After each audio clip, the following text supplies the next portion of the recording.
Lord, I know good things will happen today. Lord, thank you for today. Thank you for another day. Maraming salamat sa bagong pagkakataon na ibinigay niyo sa akin.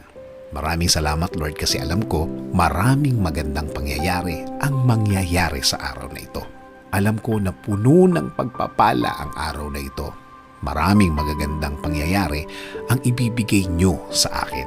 Dahil alam kong patuloy ang pagbibigay niyo ng magagandang bagay sa aking buhay. Mas maayos at mas tama kesa sa mga nagdaang mga araw. I am giving and submitting everything to you, Lord.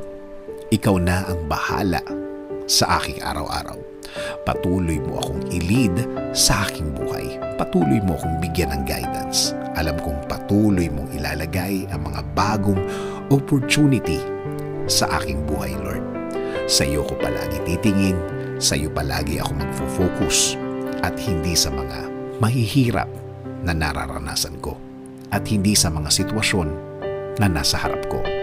Sa mga bagay na kung iisipin ko, Lord, ay malulungkot lang ako at iisiping bumigay. Again, Lord, I declare this will be a good day today.